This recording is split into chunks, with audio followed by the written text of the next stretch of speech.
வணக்கம். நான் உங்கள் கோவிந்தராஜன். இது சப்தகிரி டிராவல் எக்ஸ்பி. இந்த வீடியோவில் கீழ் திருப்பதியில் உள்ள கோயில்களை நிறைய பார்த்துட்டு இருந்தோங்க. அதில் ஒரு வரிசையாக இந்த இதில் என்ன பார்க்க போகிறோன்னா, திருப்பதி ரயில்வே ஸ்டேஷனுக்கு அருகிலே இருக்கிற கோவிந்தராஜ சுவாமி கோவில். ரொம்ப ரொம்ப புகழ்மிக்க கோயிலுங்க அது. எல்லாருமே திருப்பதி போகிறவங்க எல்லாருமே இந்த கோயிலுக்கு போயிட்டு வந்திருப்பீங்க. இந்த கோயிலுக்கு வந்து அடிக்கடி போயிட்டு வந்திருப்போம். இருந்தாலும் இந்த கோயிலை பற்றின சில முக்கியமான ஒரு சுவாரஸ்யமான தகவல்கள் சிலவெல்லாம் இருக்குது. அதை உங்கள்கிட்ட பகிர்ந்துக்கலான்னு தாங்க இந்த வீடியோ போடுறேன். ஏற்கனவே ஒரு வீடியோ போட்டேன். போன வருஷமே இதே கோவிந்தராஜ சுவாமி கோயிலுக்கு போயிட்டு வந்து அதே வீடியோவும் ஒன்று போட்டேன். இருந்தாலும் இந்த நடையும் போயிட்டு வந்தாங்க. இந்த நடை போயிட்டு வரும்போது கொஞ்சம் இன்னும் 2-3 தகவலாம் சொல்கிற மாதிரி இருந்துச்சு. அதனால் இன்னொரு வீடியோ இதில் போடுறேங்க. இந்த கோயில் ரொம்ப ரொம்ப புகழ்மிக்க கோயிலுங்க அது. ஏன்னா வெங்கடாஜலபதி பெருமாளுடைய அண்ணான்னு சொல்கிறாங்க இந்த பெருமாளை. இங்கே இருக்கிறவர் வந்து கோவிந்தராஜ சுவாமி தான் இங்கே இருக்கிறவரும். இவர் வந்து பெத்தண்ணா அப்படின்னு சொல்லி தெலுங்கில் சொல்கிறாங்க. தமிழில் வந்து திருமலையில் உள்ள வெங்கடாஜலபதி பெருமாளுடைய அண்ணன் அப்படின்னு சொல்லி சொல்கிறாங்க. ஏன்னா அவருடைய காலத்துக்கு முன்னாடியே இந்த கோயில் இந்த உருவாயிடுச்சு. அதனால் வந்து இவர் தான் பெத்தண்ணா அப்படின்னு சொல்லி சொல்கிறாங்க. திருப்பதி ரயில்வே ஸ்டேஷனுக்கு வெளில வந்தோன்னு வச்சுக்கலாம். ரயில்வே ஸ்டேஷன்லேருந்து பார்க்க ரைட் ஹேண்ட் சைடில் இருக்கிறது தான் விஷ்ணு நிவாசம்னு இருக்கும். அதுக்கு நேர் எத்தால பார்த்தீங்கன்னா கோயிலோட தெப்பக்குளம் இருக்கும். அதுக்கு அந்த தான் பார்த்தீங்கன்னா அந்த மிக பிரம்மாண்டமான ஒரு ராஜகோபுரம் தெரியுங்க. ஒரு 170 அடி உயரம் உள்ள ஒரு அருமையான ராஜகோபுரம், 7 நிலைகளை கொண்ட ராஜகோபுரம். மிக மிக அழகாக காட்சி அளிக்குங்க அது. அந்த ராஜகோபுரத்துக்கு அந்த தான் அந்த கோவிலில் அமைஞ்சிருக்குங்க. ரொம்ப பெரிய கோவில் இது. 2-3 பிரகாரங்கள், பெரிய பிரகாரம் ஒன்று, உள் பிரகாரம் ஒன்றுன்னு ரொம்ப அருமையாக அந்த கோயில் அமைஞ்சிருக்கு. இந்த கோவிந்தராஜ பெருமாள் கோயிலுக்கு இதோட தல வரலாறு பார்த்திங்கன்னா ரொம்ப ரொம்ப ஒரு சுவாரஸ்யமான விஷயம் ஒன்று இருக்குங்க. அதுவும் வந்து நம்ம தமிழ்நாட்டில் சம்மந்தப்பட்ட ஒரு விஷயம் அது. அதனால் வந்து எல்லாருக்குமே ஒரு சுவாரஸ்யமான தகவல் தான் இருக்கும் அது. ஏற்கனவே நிறைய பேர் தெரிஞ்சிருக்கலாம். இருந்தாலும் இதில் எனக்கு தெரிஞ்ச விஷயங்களை இதில் உங்கள்கிட்ட ஷேர் பண்ணிக்கிறேன். சோழ மன்னர்கள் வந்து தமிழ்நாட்டை ஆட்சி செஞ்சுட்டு இருக்கும்பொழுது கிருமிகண்டன் அப்படின்னு ஒரு சோழ மன்னன், அதாவது 2ஆம் குலோத்துங்கன்னு சொல்கிறாங்க. அந்த மன்னன் என்ன செஞ்சான்னா சைவ மதத்தை வந்து ரொம்ப ரொம்ப தீவிரமாக பின்பற்றினான். இந்த 2ஆம் குலோத்துங்கன் ஆட்சிக்கு வரும்பொழுது இவருடைய தலைநகரம் வந்துன்னா கங்கை கொண்ட சோழபுரம் தாங்க இருந்தது. ஆனாலும் இந்த சோழன் வந்து முடிசூட்டி கொண்டது வந்து பார்த்திங்கன்னா இந்த சிதம்பரம் கோவிலில் தான் சொல்லி சொல்கிறாங்க. இந்த தில்லையம்பலம் கோயிலில் தான் வந்து முடிசூட்டிக்கிட்டார் இந்த அரசன் அப்படிங்கிற மாதிரி. தில்லை நகருக்கு ஒளியூட்டும் வகையில் தன் முடியினை அணிந்து கொண்ட அரசன் அப்படின்னு சொல்லி ஒரு கல்வெட்டிலே போட்டுருக்காங்க. அந்த அளவுக்கு இந்த சிதம்பரம் நடராஜர் கோயில் மேலே அவ்வளோ ஈடுபாடாக இருந்திருக்காரு. இந்த திருச்சித்தம்பலம் அப்படின்னு அழைக்கப்படுற அந்த நடராஜர் கோயிலை சுற்றி இருக்க 4 வீதிகள் இருக்கு பாருங்க. அந்த 4 வீதியும் அந்த மாதிரி அமைச்சது இந்த 2ஆம் குலோத்துங்க சோழன் தான். இவ்வளோ அழகாக அந்த வீதிகளை அமைச்சிட்டு அதே மாதிரி கோயிலுக்கு உள்ளே இருக்கிற நிறைய மண்டபங்கள் இவர் கட்டினது தாங்க. அது தவிர கோயிலில் உள்ள 7 நிலைகள் கொண்ட பெரிய பெரிய ராஜகோபுரங்கள், அப்புறம் உள்ள நிறைய மண்டபங்கள், 100 மண்டபம், 1000 மண்டபம் நிறைய இருக்குது. இதெல்லாம் அதிகமாக கட்டினது இந்த 2ஆம் குலோத்துங்கன் தான். 4 புறங்களையும் பெரிய பெரிய மண்டபங்களோடு கூடிய திருக்குளம் அமைச்சதும் இந்த குலோத்துங்க சோழன் தான். இந்த மாதிரி இந்த கோயிலை வந்து நிறைய விரிவாக்கம் பண்ணும்பொழுது இதே கோயிலில் ஒரு ஓரமாக இருந்த 8ஆம் நூற்றாண்டில் நந்தியவர்ம பல்லவனால் இந்த தில்லையம்பலம் கோயிலில் நிறுவப்பட்ட இந்த கோவிந்தராஜ சுவாமி கோயில் வந்து அவர் என்ன நினச்சாருன்னா, இந்த மாதிரி தில்லையம்பலம் கோயிலில் மிகப்பெரிய அளவில் சிவனை வந்து வழிபட்டு சிவனுக்கு இவ்வளோ பெரிய பெரிய விஷயங்கள்லாம் செய்யும் பொழுது இந்த மாதிரி இந்த இடத்துல திருமால் இருக்க வேண்டிய அவசியம் இல்லை அப்படின்னு சொல்லி கருதி அந்த திருமாலை வந்து அந்த இடத்துல இருந்து வேறு இடத்துக்கு எடுத்துகிட்டு போய் சொல்லி சொன்னாருங்க. சாதாரணமாக என்ன சொல்கிறாங்கன்னா 2ஆம் குலோத்துங்க வந்து சைவ நெறி ரொம்ப தீவிரமாக இருந்ததுனால அனைத்து வைணவ கோயில்களையும் இடித்தார், திருமால் சிலைகள்லாம் வந்து எல்லாத்தையும் உடச்செறிஞ்சாருன்னு சொல்லி சொல்கிறாங்க. அந்த மாதிரி இவரோட வரலாற்றில் எதுவுமே நடந்ததான சான்று எதுவுமே கிடையாதுங்க. சாதாரணமாக இவருடைய வரலாறில் என்ன இருக்குன்னா, இவர் வந்து 2ஆம் குலோத்துங்க சோழன் இந்த தில்லையம்பலத்தில் இந்த கோயிலை விரிவாக்கம் பண்ணும்பொழுது அளவு கடந்த அன்பு இந்த சிவபெருமான் மேலே இருந்ததுனால கோவிந்தராஜ சுவாமி கோயிலை இடித்ததும் இதுக்காக தான் சொல்லி சொல்கிறாங்க. அதே மாதிரி இந்த கோயிலை வந்து விரிவாக்கம் செய்யும்பொழுது இந்த கோயிலை இடிக்கணும் அப்படின்னு சொல்லி முடிவு பண்ணும்பொழுது அங்கே கோயிலை வேலை பார்த்துருந்த அந்தணர்கள், வைணவர்கள் வந்து இதுக்கு எதிர்ப்பு தெரிவிச்சிருக்காங்க. இந்த குலோத்துங்க சோழனோட சரித்திரத்தை பார்க்கும்பொழுது இதில் அறிஞ்சு கொள்ள வேண்டிய மிக மிக முக்கியமான ஒரு விஷயம் என்னென்னா, ராமானுஜருக்கும் குலோத்துங்க சோழனுக்கும் ஏற்பட்ட இடையே உள்ள பிரச்சனை தாங்க. இது ஒரு தனி பிரச்சனையாக இல்லாமல் ஒரு சமூக பிரச்சனையாகவே இது மாறி இருந்தது. சைவ மதத்தின் மீது தீராப்பற்று கொண்ட குலோத்துங்கனுக்கும் வைணவத்தினை பரப்புறதுக்காகவே பிறந்த ராமானுஜருக்கும் ஏற்பட்ட வார்த்தை சாடல்கள் தாங்க இந்த பிரச்சனைக்கே முக்கியமான காரணமாக கருதுகிறாங்க. ராமானுஜர் வந்து வைணவத்தில் தீவிரப்பட்டு கொண்டு இருந்ததுனால இந்த தில்லை அம்பலத்தில் விஷ்ணு பகவான் அகற்றப்படுறதை அவரால் ஏற்றுக்க முடியல. ஆனால் அதே சமயம் அரசருக்கு எதிர்த்தாலும் அவரால் ஒன்றும் சொல்லவும் முடியல. அவருடைய உதவியாளர்கள் 2 பேரை வச்சு அரச சபையில் விஷ்ணு பகவானுக்கு ஆதரவாக அந்த சிலையை நம்ம எடுக்கக்கூடாது, எடுத்தால் நமக்கு வந்து அந்த கோயிலுக்கே வந்து பங்கம் விளையும் சொல்லி அவருடைய தொண்டர்கள் வச்சு பேச சொன்னார். இதை பார்த்த கோபமடைஞ்ச குலோத்துங்க சோழன் என்ன பண்ணான்னா, இதுக்கெல்லாம் காரணம் வந்து ராமானுஜர் தான் சொல்லிட்டு ராமானுஜரை வந்து நாடு கடத்துறதுக்கு உத்தரவிட்டார். அதுக்கப்புறம் வேறு வழி இல்லாமல் ராமானுஜர் வந்து தமிழ்நாட்டை விட்டு, அதாவது ஸ்ரீரங்கத்தை விட்டு ஹொய்சால நாட்டுக்கு இடம் மாறி போயிட்டாருங்க. ஹொய்சால நாடுங்கிறது இப்போ உள்ள கர்நாடகாவோட உள்பகுதி. அந்த இடத்துக்கு அவர் இடம் மாறி போயிட்டார். வேறு வழி இல்லாமல் இடம் மாறி போயிட்டார். அதுக்கப்புறம் அந்த பெருமாள் சிலையை அங்கேருந்து அந்த கோயில் இடித்து தள்ளிட்டு அந்த பெருமாள் சிலையை எடுத்து கடலை கரைச்சாருங்கிறதாங்க வரலாறு. இந்த மாதிரி அந்த கோயிலை இடிச்சிட்டு அங்கே உள்ள மூலவர் கோவிந்தராஜ சுவாமி பெருமாளை, பள்ளிக்கொண்ட பெருமாளை எடுத்து கடலில் கரைக்கும் பொழுது அங்கேருந்து உற்சவர் சிலையை எடுத்துக்கிட்டு அங்கே உள்ள வைணவர்கள் அந்த ஊரை விட்டு வெளியில் வந்துட்டாங்க. அவங்க அந்த சோழ தேசத்தில் இல்லாமல் அதுக்கு தொண்டை மண்டலத்துக்கு வந்து அதுக்கப்புறம் அங்கேருந்து கிளம்பி திருப்பதிக்கு வந்துட்டாங்க. திருப்பதியில் வந்து அந்த உற்சவரை வச்சுக்கிட்டு அவரோட மறைவிடமாக வச்சு அந்த இடத்துல வழிபட்டுட்டு இருந்தாங்க. இதை பிற்காலத்தில் அறிஞ்ச ராமானுஜர் திருப்பதிக்கு வந்தார். இந்த கதை உங்களுக்கு தெரிஞ்சிருக்குன்னு நினைக்கிறேன். ஏன்னா தமிழில் வந்து கமலஹாசன் நடித்த தசாவதாரம்னு படம் ஒன்று வந்தது பார்த்தீங்களா, அந்த கதை தாங்க இது. இந்த படத்தோட ஆரம்பத்திலே பார்த்தீங்கன்னா அதில் கமலஹாசன் வந்து ராமானுஜரோட சிஷ்யராக இருப்பார். அவர் ராமானுஜர் எங்கேன்னு இந்த குலோத்துங்கன்னு கேட்க அவர் வந்து எனக்கு தெரியாது, இருந்தாலும் தெரியும் ஆனால் சொல்ல மாட்டேன்னு சொல்லி அவர் அந்த சிலையோடு சேர்த்து கடலில் கொண்டு கரைச்சிடுவாங்க. அந்த மாதிரி தான் அந்த கதை இருக்கும். அந்த கதை தாங்க இந்த திருப்பதியில் இருக்க கோவிந்தராஜ பெருமாள் சம்மந்தப்பட்ட கதை. ஏன்னா அந்த மாதிரி அந்த பெருமாளை இந்த மூலவரை கொண்டு போய் கடலில் கரைச்சது உண்மை. இது வந்து வரலாறுங்க. இது நடந்த பிறகு அங்கே உள்ள உற்சவர் இருந்தார். எல்லா கோயிலையும் உற்சவர் இருக்கும் பார்த்தீங்களா, அந்த மாதிரி அந்த உற்சவரை மட்டும் அங்கே உள்ள அந்த வைணவர்கள் என்ன பண்ணிட்டாங்கன்னா அதை எடுத்துக்கிட்டு அங்கேருந்து அந்த நாட்டை விட்டு தப்பிச்சு வந்துட்டாங்க. அந்த மாதிரி தப்பிச்சு வந்து எங்கள் தமிழ்நாட்டில் இருக்க முடியாமல் அங்கேருந்து தொண்டை நாடுங்கிறது பல்லவ நாட்டுக்கு வந்து அதுக்கப்புறம் வந்து திருப்பதிக்கு வந்தாங்க. திருப்பதி வந்து அப்போ தமிழர்களோட நாடாக தான் இருந்தது. ஏன்னா அப்போ பல்லவர்களோட ஆதிக்கம் தான் ரொம்ப அதிகமாக இருந்தது. அதனால் தமிழர்கள் நிறைய பேர் இருந்தாங்க. அதனால் இந்த இடத்துக்கு அந்த உற்சவரை கொண்டு வந்துட்டாங்க. இங்கே வந்து தனியாக வச்சு ஒரு இடத்துல வச்சு இப்போ பிரதிஷ்டை பண்ணி அது டெய்லி பூஜைலாம் பண்ணிகிட்டு இருந்தாங்க. இதை கேள்விப்பட்டு ராமானுஜர் அந்த இடத்துக்கு வந்தார். அந்த பெருமாளை வழிபட்டுட்டு அப்போ அந்த இடத்துல இருந்த ஒரு மன்னனை போய் பார்த்து இந்த மாதிரி இந்த சிதம்பரத்துலேருந்து அந்த பெருமாளை உற்சவரிங்க வந்திருக்காரு, சிதம்பரத்தில் இருந்த மாதிரி இங்கே ஒரு பெருமாள் கோயில் கட்டணும் அப்படின்னு சொல்லி கேட்க, அப்போ அதே திருப்பதியில் ஏற்கனவே இந்த இடத்துல ஒரு கோயில் இருந்ததுங்க. 9ஆம் நூற்றாண்டிலே ஒரு சின்ன கோயில் ஒன்று இருந்தது. அந்த கோயிலே இந்த சுவாமியை பிரதிஷ்டை பண்ணலாம், பிரதிஷ்டை பண்ணி பெரிய கோயிலாக கட்டிக்கலாம்னு சொல்லி அனுமதி கொடுத்தாரு. அனுமதி கொடுத்ததோடு இல்லாமல் நிறைய நன்கொடைகள் கொடுத்து அந்த கோயிலையும் கட்டி கொடுத்தாருங்க. அந்த கோயில் தான் இப்போ இருக்கிற கோவிந்தராஜ சுவாமி பெருமாள் கோவில். அதுக்கப்புறம் அந்த கோயிலில் மூலவராக இந்த கோவிந்தராஜ பெருமாள் தான் அருள் பாலிக்கிறாரு. அதற்கு முன்னாடி இந்த கோயிலில் மூலவராக இருந்தவர் பார்த்தசாரதி பெருமாள். இன்றைக்கும் பார்த்தீங்கன்னா அந்த பெருமாள் கோவிந்தராஜ சுவாமி பக்கத்துலேயே பார்த்தீங்கன்னா பார்த்தசாரதி பெருமாள் கோயில் இருக்கும். அதை பார்த்துட்டு அடுத்தது நம்ம பார்த்தசாரதி பெருமாள் தான் பார்ப்போம். அவர் வந்து அமர்ந்த நிலையில் காட்சி அளிப்பார். இந்த கோவிந்தராஜ பெருமாள் பார்த்தீங்கன்னா சயன குளத்தில் ரொம்ப ரொம்ப அற்புதமாக இருக்குங்க பார்க்குறதுக்கு. இப்போ வந்து ரொம்ப ரொம்ப அருகில் போய் பார்க்குறதுக்கு விட இப்போ அலோவ் பண்ணுறாங்க. இப்போ போனீங்கன்னா பார்த்துட்டு வாங்க. சயன குளத்தில் வலது கையை வந்து தலையில் தாங்கிக்கிட்டு இடது கையை உடல் மேலே நீட்டாக கையை வச்சுட்டு படுத்திருப்பார். அவர் காலடியில் ஸ்ரீதேவி பூதேவி தாயார்கள்லாம் அமர்ந்திருப்பாங்க. ரொம்ப ரொம்ப ஒரு அற்புதமான ஒரு குளங்க அது.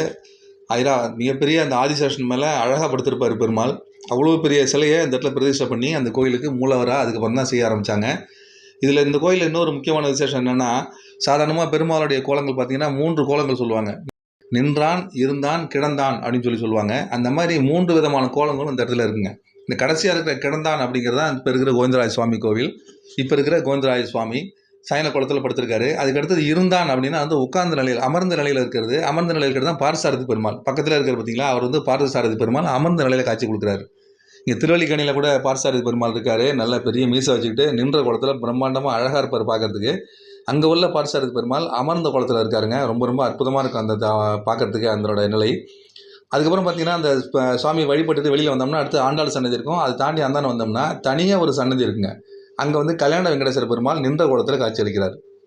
இந்த மாதிரி ஒரே கோயிலில் 3 விதமான நிலைகளோட இந்த பெருமாள் வந்து காட்சி அளிக்கிறாரு. நின்றான், நடந்தான், கிடந்தான் அப்படின்னு 3 வகையில் ஒரே கோயிலில் பார்க்குறது ரொம்ப ரொம்ப ஒரு அபூர்வமான விஷயம். அந்த மாதிரி ஒரு அமைப்பு வந்து இந்த கோயிலில் அமைஞ்சிருக்குங்க.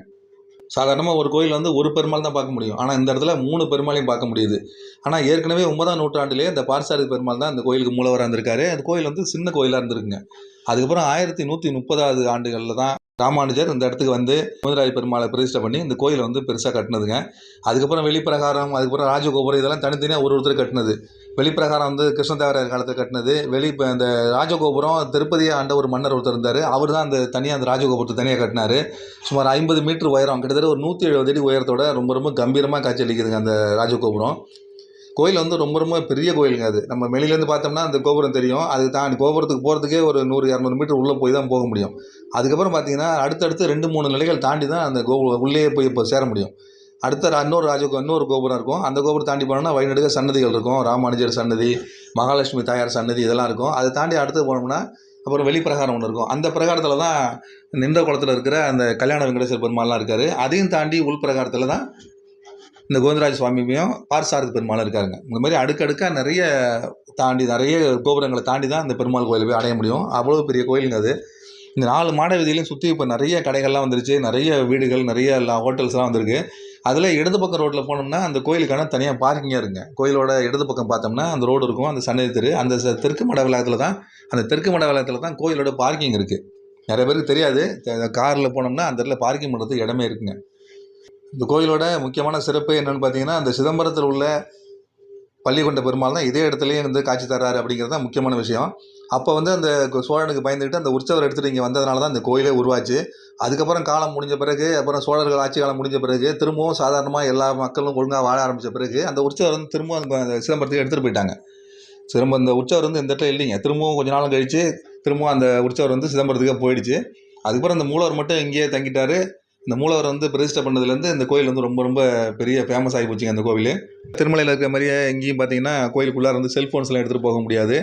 அதே மாதிரி இங்கே வந்து ஸ்பெஷல் என்ட்ரி தர்ஷனம்லாம் இருக்குது. இதை வந்து ஆன்லைனில் நீங்கள் புக் பண்ண முடியும். அந்த மாதிரி இருக்குது, வசதிலாம் இருக்குது. அதில் சில உற்சவங்கள்லாம் பண்ணிக்க முடியும்னு. திருமலையில் என்னென்ன உற்சவங்கள்லாம் இங்கே நடக்குதோ அவ்வளோ உற்சவங்களும் இங்கேயும் நடக்கணும்னு ராமானுஜர் வந்து செயல்பட ஆரம்பித்து தொடர்ந்து அதேமாதிரி செஞ்சாருங்க. திருமலையில் ராமானுஜரோட கைங்கரியம் மிகப்பெரிய விஷயங்க. அது திருமலையில் வெங்கடாஜலபதி பெருமாளுக்கு ராமானுஜர் வந்து ரொம்ப ரொம்ப கைங்கரியம் பண்ணியிருக்காரு. அவரோட சிஷ்யர் அனந்தாழ்வார் இது மாதிரிலாம் நிறைய கைங்கரியம்லாம் பண்ணியிருக்காங்க. திருமலை நம்பியும் வந்து அவரோட சிஷ்யர் தான். அந்த மாதிரி திருப்பதியில் உள்ள கோவிந்தராய சுவாமி அவர் தான் பிரதிஷ்டை பண்ணதுனால அங்கே திருமலையில் என்னென்ன உற்சவங்கள் நடக்குதோ எல்லா உற்சவங்களும் இங்கேயும் நடக்கணும்னு சொல்லி அதுக்கப்புறம் தொடர்ந்து அதையே ஃபாலோ பண்ணிகிட்டு இருக்காங்க. அங்கே நடக்கிற மாதிரி பிரம்மோற்சவம், அங்கே நடக்கிற மாதிரி தெப்போற்சவம், அந்த மாதிரி எல்லா விசேஷங்களும் இங்கேயும் நடக்குங்க. எதுவுமே மாறாது, எல்லாமே நடக்கும். இன்றைக்கும் அங்கே திருமலை நடக்கிற கல்யாண உற்சவம், அப்புறம் ஊஞ்சல் சேவை, அதுக்கப்புறம் சாயந்தரம் வந்து நடக்கிற சகஸ்ர தீபாலங்கார சேவை, இந்த மாதிரி சேவைகளும் தொடர்ந்து நடந்துகிட்டு இருக்குது. டிவியில் வந்து லைவ் கூட சிபிசி சேனலில் போடுவாங்க. திருப்பதி ஊஞ்சல் சேவைன்னு தனியாக போடுவாங்க. அதுக்கப்புறம் திருமலை ஊஞ்சல் சேவைன்னு போடுவாங்க. இந்த மாதிரி தனித்தனியாக இன்னமும் நடந்துகிட்டு இருக்குங்க. பெரிய ராஜகோபுரம் தாண்டி அடுத்து 2வது ராஜகோபுரம் இருக்கும். அதையும் தாண்டி உள்ளே போனோம்னா அந்த இடத்துல வந்து யானைகள்லாம் நிற்கிற இடம் இருக்குங்க. 2 யானை இருக்கும். எப்போதுமே பார்த்தீங்கன்னா அந்த நடுப்புற ஒரு பெரிய ஓப்பன் பிளேஸ் இருக்கும். அந்த இடத்துல தான் யானை நின்றுட்டு இருக்கும். அந்த இடத்துல தான் அந்த கவுண்டர்லாம் வச்சுருக்காங்க. டிக்கெட் கவுண்டர்லாம் வச்சுருக்காங்க. ஆர்ஜே சேவை புக்கிங் போட்டிருப்பாங்க. ₹20 டிக்கெட் வாங்கிட்டு உள்ளே போகலாங்க.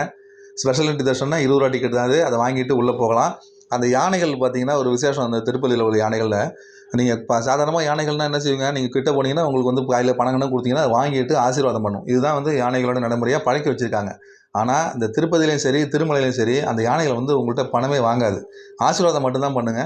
பாகனும் தனியாக காசு வாங்கிப்பார். காசு வாங்காமல் இல்லை, அந்த பாகன் தனியாக காசு வாங்கிப்பார். யானைகள் வந்து காசு வாங்குற மாதிரி பழக்கப்படுத்தலை. யானைகிட்ட போனீங்கன்னா காசு கொடுத்தா விட தும்பி திருப்பிக்கும். அது வாங்கிக்காது. பட் பாகன் வாங்கிப்பார். அவர் சொன்னவர் உங்களுக்கு அந்த யானை வந்து ஆசீர்வாதம் பண்ணும். அந்த மாதிரி தாங்க இருக்கும். அடுத்த நாள் போனால் செக் பண்ணி பாருங்கள். இந்த யானைகள் வந்து இப்போது யானைகள் பிரச்சனை ஆன பிறகு கொஞ்சம் எல்லாருக்குமே யானையை பற்றி கொஞ்சம் பயம் வந்திருக்கும். ஆனால் அந்த திருப்பதியில் உள்ள யானைகள் வந்து அவ்வளோ ரொம்ப ஃப்ரெண்ட்லியாக பழகுது. நார்மலாக எல்லோரும் இன்னும் குனிஞ்சு நின்று ஆசீர்வாதம் வாங்குவோம். திரும்பி நின்று கூட ஆசீர்வாதம் எடுத்து ஃபோட்டோ எடுத்துக்க சொல்லுவாங்க அந்த பாகர்கள்லாம். அவ்வளோ சுலபமாக அந்த யானையெல்லாம் பழக்கி வச்சுருக்காங்க. இப்போ சமீப காலமாக பார்த்தீங்கன்னா திருப்பதியில் ஏதோ ஒரு இடத்துல வந்து ஒரு பெரிய தெப்ப குளம் இருக்குது. அந்த குளத்துக்கு அருகில் ஒரு பெருமாள் சிலை ஒன்று, பள்ளிகொண்ட பெருமாள் சிலை ஒன்று இருக்குது. அந்த சிலையை வந்து இப்போ என்ன சொல்கிறாங்கன்னா, ஒரு வீடியோ ஒன்று சமயத்தோட வந்தது. அந்த வீடியோ என்ன சொன்னாங்கன்னா, இது வந்து இப்போ சிதம்பரத்தில் உள்ள பெருமாள் வந்து இங்கே தூக்கிட்டு வந்தாங்க. அந்த தூக்கிட்டு வந்த சிலை இங்கே தான் இருக்குது.